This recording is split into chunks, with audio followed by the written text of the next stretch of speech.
Hello everybody and welcome to the list video today. Yes, you read that right. We're going to be rating the top 4 Hemlock Vale residents.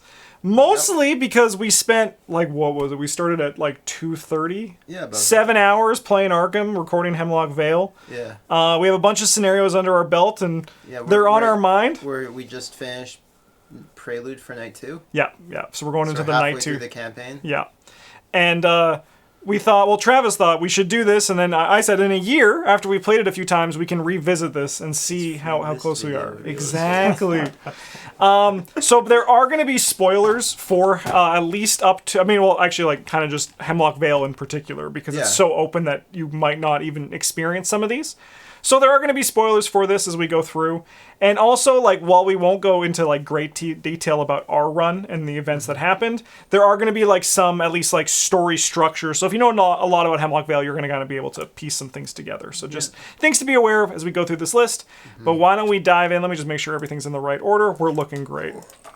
With our number 4, so that means there's 4 stinkers.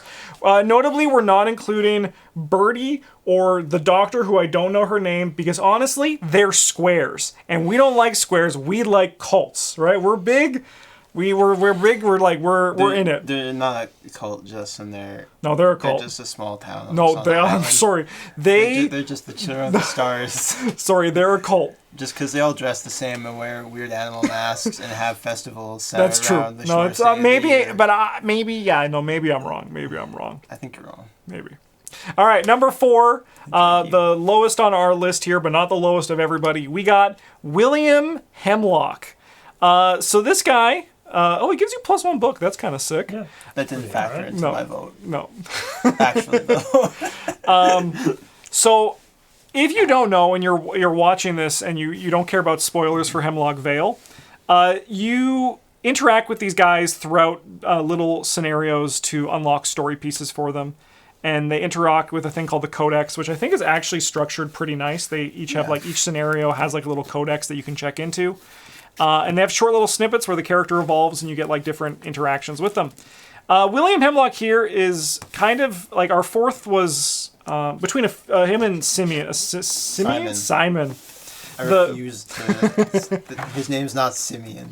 The child, the delinquent, the anarchist, as we're calling him, was the other option. But we went with William, mostly because, like, of the potential that his story might go. Yeah. Because he and the River, I think her name is, are in kind of like a battle for who has the Hemlock. Who's, like, the rightful heir to the Hemlock estate and stuff like that. And River wants to sell it, which is garbage. I mean, honestly, I'm going to just say right now, I think William Hemlock has a better chance for it, mostly just because of his, His name is Hemlock. They're like, I'm the Hemlock, and they're like, yes. Yeah, it's like John Dunnage. If I met John Dunnage, I'd be like, you were probably from the Dunnage estate, aren't you? Yeah. No, he also is, like, he's pretty relatable, right? He just wants to keep the island in the family. He's got a good head for it. He knows it's going to be worth way more money, 20, 30 years down the road. Yeah. When everybody who lives there has been killed by the gas leak. Yeah. You don't know that. Maybe it'll be a new cult. Yeah, they're all gonna be found in bunk beds with, like, bags over their head, and he's gonna be like, finally, it's mine. He's got, like, a really his, like, story quest he gives you is, like, my house has some vermin in it. Can you go clear it out? Yeah. Which is the great quest starter. Yeah, great quest starter. There's rats in the basement. One thing I really like about the structure of his story too is just the small interaction where if you don't get to know them enough and you go intrude on their conversation on the second day, they're like, "What are you doing here?" I think that's a nice, cool interaction of how it's handled. I think it's really cool.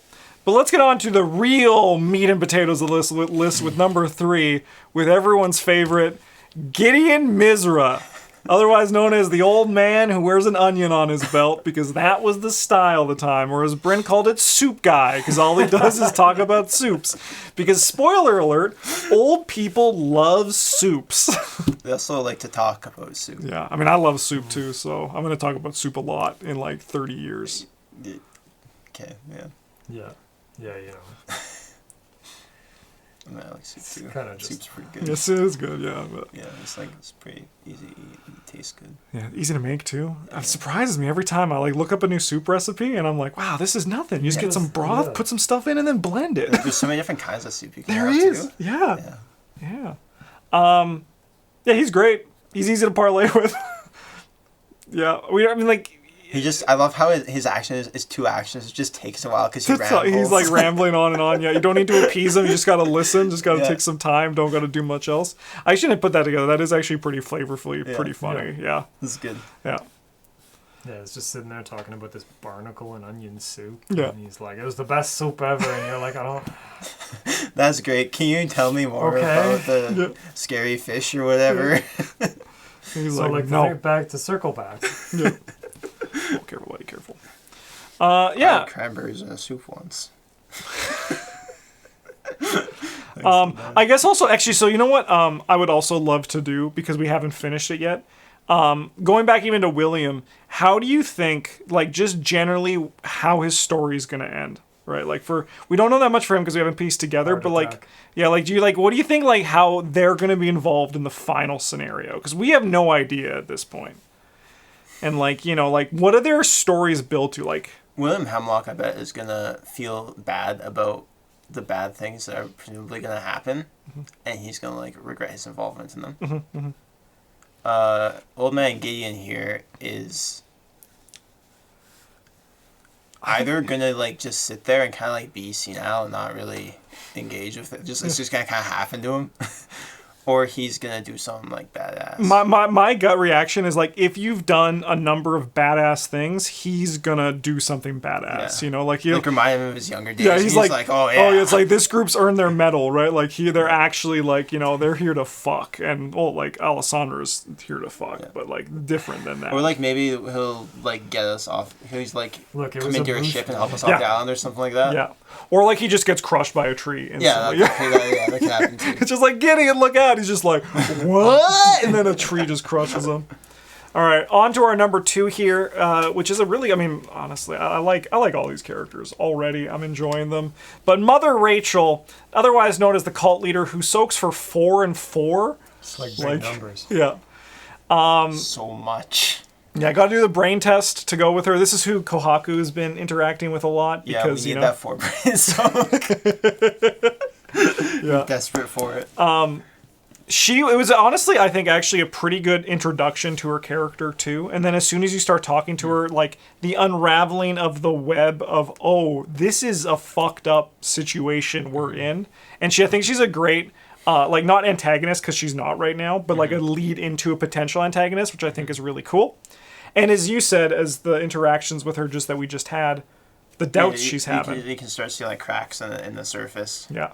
But like doubts about what she's gonna do, but she's gonna do it anyway. Which to me kind of like also implies what I think it's building to. I think it's pretty obvious that there's like an influence on her. So like she's like doing this, but she's also like not in control, right? As we seem to also not be in control. Or at least she feels like she isn't. Yeah. Yeah, I mean, like 4-4 is not a normal person number. That's like Mask of Nyarlathotep number. Yes. Yeah. Yeah. I think that like or depending like a group of like several men. Yeah. Yeah. An agency Several backup. armed men. Yeah. The only people who get close are like frickin' Girish 2 and 2, right? Or is he 3 and 3? He's 3. 3. And what is Xavier's 3 and 3? Yeah, like those are like the guys who get close. chunky. Yeah. And I think at the end it's either going to be she's going to be like a powerful ally or like the one of the bosses. Yeah, like maybe she's the main boss, or like if you develop your relationship enough with her, she like turns on whoever's influencing her and helps you enough to help you for a little bit before she gets like gorped in a sacrifice. Yeah, I'm very curious, and I mean like that's kind of like a good sign, right? Because we're like theory crafting about where this can go. For spoilers, for if you want to know if we're enjoying it or not, we are quite pretty positive on it. All right, on to Russell. Why are you already being bad? all right, man. Yeah, just sit on the table again. It was so nice. Yeah. All right, on to our number 1, which is, you guessed it, PBG's favorite Hemlock resident, Theo Peters. He has a car. He has a car. He drives it. Yeah, he loves Jules Verne. He talks to us while we're in the car about Jules Verne. I actually had to ask, is he here because he's the one we've interacted with the most? It's like Trevor's like, no, he's driving the car, so that's where like why he's always here. I just think he's like he's like a little. He's like Hank, you know. I mean, it helps that we like did his story. Yes. Yeah. Yeah. And like he got to reconcile with his family and stuff, so that's good. And like feel good about it's a nice feel good story there. He's definitely a human. Yeah, definitely a human. Yeah, he is definitely a human. Yeah. No, like not. This sounds like we're being sarcastic, but we're not. Yeah, He's just a guy. Definitely. Yeah, you could tell just when we danced and at the party when he was like, "We're already dancing," and you're like, "Oh, you're a freaking dweeb." He helped us with the bear. That was sick. That was sick. Yeah. He was a hero. Yeah. Just the whole thing with Theo was he's a cool character. And I think that lots of reasons to like him, none not to. Do you think he's gonna die? Yeah. Yeah, probably. Maybe. Right? Yeah, maybe. I mean, like, if we have like matched relationship with him, he won't or something like that. That's what I'm very curious about to see how the relationship works. They're too weak to kill the characters you're invested in. Yeah, I mean, or just like I don't know. I'm curious to see like if you get like Mac's relationship, if it's kind of like a pseudo resolute like they had from Edge of the Earth, or if it's just like gives you different bonuses at the end. I'm curious to see how the whole thing reaches a conclusion. So, with all that said, this our Hemlock Vale playthrough isn't starting until next Friday. But oh, damn. You know, just gonna have to wait a week. Just gonna have to be a bit patient. But you know. No. I wanted to play it this week though. Well, no, we're gonna play it next week. Oh. Yeah. We also played it this week. We just finished playing it, remember? No, I remember that. Yeah, I know. It's like Travis, like, that'd be really good if we make this video and just guessing what happened to characters. Yeah, and just like making stuff up. Yeah. But yeah, so look forward to that on the channel, and then also, you know, we'll come back in a year and see if we were right about these predictions and who reigns supreme after some replays, because yeah, it should be pretty fun. Thanks for watching, everybody. I hope you enjoyed this quick little list video. In the meantime, have a great one. Thanks for watching, and as always, the GGs.